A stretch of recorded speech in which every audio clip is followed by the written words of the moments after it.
আসসালামু আলাইকুম রহমতুল্লাহ। সবাই কেমন আছেন? আমার ইউটিউব চ্যানেলে সবাইকে স্বাগতম। আজকে আবারও এসে গিয়েছি নতুন ভিডিও নিয়ে। তো চলুন আপনাদের সাথে একটা গল্প শেয়ার করি। আশা করি আপনাদের গল্পটা অনেক ভালো লাগবে। চুট্টু রাহিমের সততা। একদিন স্কুল থেকে ফেরার পথে রাহিম রাস্তার পাশে একটি মানিব্যাগ পেল। ভিতরে অনেক টাকা আর একটি পরিচয়পত্র ছিল। রাহিমের মনে একটু লোভ জাগলো। সে ভাবল, এই টাকা আমি অনেক কিছু কিনতে পারি। কিন্তু সঙ্গে সঙ্গে মায়ের কথা মনে পড়ল। সততা সবচেয়ে বড় সম্পদ। রাহিম মানিব্যাগটি নিয়ে ঠিকানায় গিয়ে ফেরত দিল। মালিক অবাক হয়ে বললেন, তুমি চাইলে এটা রেখে দিতে পারতে। রহিম হেসে বলল, টাকা হারালে কষ্ট হয়, কিন্তু সততা হারালে মানুষ হারিয়ে যায়। লোকটি তাকে দোয়া করলেন। সেদিন রাহিম বুঝল সত্যিকারের আনন্দ সৎ কাজেই। এই গল্প থেকে আমরা এই শিক্ষা লাভ করি যে সততা মানুষের সবচেয়ে বড় গুণ। এটি সম্মান ও শান্তি এনে দেয়। গল্পটি সবার কেমন লেগেছে সবাই অবশ্যই কমেন্টে বলবেন। আপনারা সবাই দেখতে পাচ্ছেন এই চেরি ফলটা সেলাই করা হচ্ছে। ততক্ষণে আরেকটা গল্প শুনে নিন। আম গাছের শিক্ষা। এক গ্রামে দুই বন্ধু একটি আম গাছ লাগালো।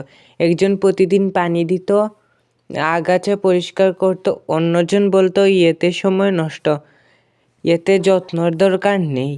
কিছুদিন পর গাছ বড় হলো। যে যত্ন নিয়েছিল তার গাছ ফল দিল, আর যে যত্ন নেয়নি তার গাছ শুকিয়ে গেল। বন্ধু অবাক হয়ে জিজ্ঞেস করলো, তোমার গাছ এত সুন্দর হলো কিভাবে? সে হেসে বলল, যে স্বপ্নকে যত্ন দাও সেই স্বপ্নই একদিন ফল দেয়। এ থেকে আমরা এই শিক্ষা পাই যে পরিশ্রম ও যত্ন ছাড়া সাফল্য আসে না। যে ধৈর্য ধরে কাজ করে সাফল্য তার কাছেই ধরা দেয়। গল্পটি সবার কেমন লেগেছে সবাই অবশ্যই কমেন্টে বলবেন। এদিকে দ্বিতীয় চেরি ফুলটাও আমি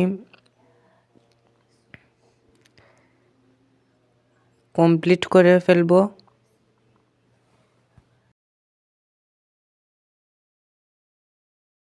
পরিশ্রমের ঘাম কখনো বৃথা যায় না। একদিন তা সাফল্যের ফুল হয়ে ফুটে। সত্যর পথ কঠিন হলেও তার চেষ্টা সবসময় আলোয় ভরা। অন্যকে সম্মান করলে নিজের মর্যাদা বেড়ে যায়। ধৈর্য হলো সাফল্যের দরজা খোলার চাবি। ভুল করলে লজ্জা নয়, তা থেকে শিক্ষা না নিলে লজ্জা। বড় হওয়া মানে পদে নয়, গুণে বড় হওয়া। অন্ধকার যত গভীর হোক, একদিন ছোট আলোই যথেষ্ট। পাশে থাকার জন্য ধন্যবাদ। আল্লাহ হাফেজ।